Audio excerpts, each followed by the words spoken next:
You know the name, RMS Titanic, the biggest ship the world had ever seen, a true marvel of its time. On April 10, 1912, it set sail on its very first voyage. But just 4 days later, it was at the bottom of the Atlantic Ocean. So how on earth did the unsinkable ship sink? Well, let's get into the incredible chain of events that led to one of the most infamous disasters in history. This right here, this is where it all begins. This ship is unsinkable. That wasn't just some marketing slogan. People genuinely believed it. It was a statement of ultimate faith in technology coming from the very company that built it.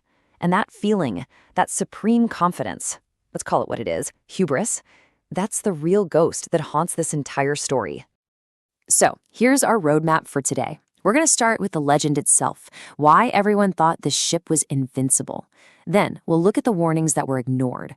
We'll dive into the impact, the chaotic evacuation, the unbelievable story of a nearby ship that did nothing, and finally, the lessons that were learned from the tragedy. All right, first up, the unsinkable legend. So, why was everyone so sure the Titanic couldn't sink?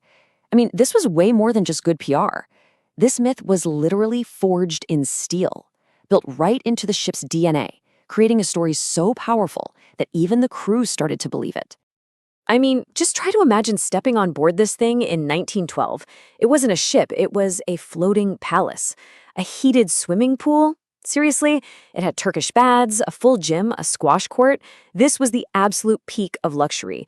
It was a destination all by itself, and the world was completely captivated. And the price tag? Absolutely staggering. To build the Titanic today, you'd be looking at around $400 million. This thing wasn't just a boat. It was a massive statement of power and pride. It was the ambition of an entire era, all wrapped up in one giant haul. And here's where that unsinkable idea really came from. The engineers built in what they thought were foolproof safety features. It had a double bottom hull to protect it from running aground, and, get this, 16 watertight compartments. The math seemed solid. The ship could stay afloat even if 4 of these compartments were totally flooded. It seemed invincible, or so they thought. Okay, so you have this technological marvel steaming across the Atlantic. But all that faith in engineering was about to collide with reality. A whole series of warnings started coming in, painting a very clear picture of a ship heading straight for danger. Let's see how that overconfidence set the stage for disaster. This is where it gets chilling. Look at this pattern. The first ice warnings arrive on April 12th.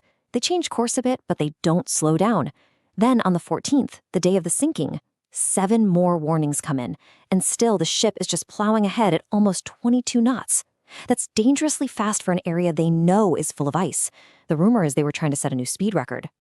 And the conditions that night? A perfect storm for disaster. The sea was completely calm and the sky was moonless and black as pitch. Usually, you can spot an iceberg from the waves breaking around its base, but with no waves, it was practically invisible. So imagine being the lookout, Frederick Fleet, up there in the freezing wind, trying to spot a dark mountain of ice in the dark. An impossible task. And then it happened. Fleet sees a dark shape dead ahead. He rings the warning bell 3 times, phones the bridge, and shouts, "Iceberg, right ahead!" They throw the engines in reverse, they turn the wheel as hard as they can, but it's just too late. The myth of the unsinkable ship was about to get torn to shreds. So remember those genius safety features? Here's how they failed. That double bottom hull? Totally useless. The iceberg scraped along the side of the ship. And those watertight compartments? Well, the impact breached 6 of them. The ship was designed to survive 4. With 6 flooded, it was a mathematical certainty. The Titanic was going down. And as if it couldn't get any worse, there was a moment of pure human error. In the seconds after the iceberg was spotted, the steersman, Robert Hitchens, reportedly panicked. He turned the wheel the wrong way, steering the ship's side into the iceberg's path. By the time he corrected it, the damage was done. As the front of the ship started sinking into the ocean, the focus turned to survival. But here's the thing, the evacuation was a total mess. Why? Because of that same unsinkable belief. Nobody had a real plan for the unthinkable. There was no urgency. There was just pure chaos. Let's just look at the raw numbers here, because they tell a brutal story. There were about 2,200 people on board, but the lifeboats, they only had room for about 1,200. The regulations were hopelessly out of date. So before anyone even got off the ship, the fate of more than 1,500 people was already sealed. There was just nowhere for them to go. That unsinkable myth had one last tragic role to play. In the beginning, passengers weren't scared. They didn't believe the ship was actually sinking. They thought they were safer on this giant, well-lit ship than in some tiny boat in the dark. Unbelievably, the very first lifeboat, which could hold 65 people, was launched with only 28. All that life-saving space was just wasted. For the 1,500 people left on the ship, there was zero hope. The water temperature was -2 degrees Celsius. That's colder than freezing. In water that cold, survival isn't measured in hours, it's measured in minutes. The main cause of death that night wasn't drowning, it was the devastating, brutal cold. You know, this tragedy is full of heartbreaking moments, but this next part, this is the one that's just infuriating. As the Titanic was firing distress rockets into the sky, another ship was close enough to see them. This is the story of the SS Californian, the rescue that was just sitting there on the horizon. Think about this for a second.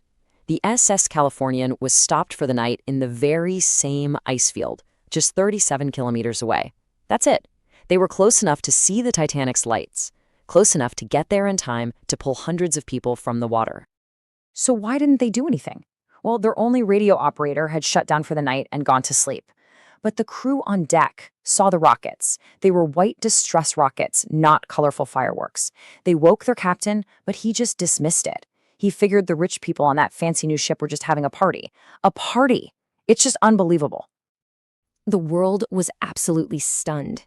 The sinking of the Titanic was a brutal wake-up call, and it forced a complete overhaul of maritime safety. It's a legacy written in tragedy, for sure, but it's one that saves lives to this very day. Because of the Titanic, we got immediate, permanent changes. The International Ice Patrol was created to track icebergs. A new international treaty called SOLAS, Safety of Life at Sea, was signed. And most importantly, 2 new rules. Ships now must have enough lifeboats for every single person on board, and radios must be staffed 24 hours a day, 7 days a week. For more than 70 years, the Titanic was just gone, a ghost. But then, in 1985, a team finally found it. The wreck was lying nearly 4 kilometers down, broken in 2 on the dark, silent floor of the ocean. But even that ghostly wreck isn't permanent. The ocean is slowly taking it back. There are these little microbes that are literally eating the ship's metal hull, and scientists think that by 2030, the entire structure could just collapse and disappear for good. Which brings us to the big question, right? After all this time, what's the real lesson here? Is this just a story about a ship hitting an iceberg, or is it something more? A timeless warning about believing our own hype, about putting too much faith in our technology, and about what happens when we start to think we're unsinkable.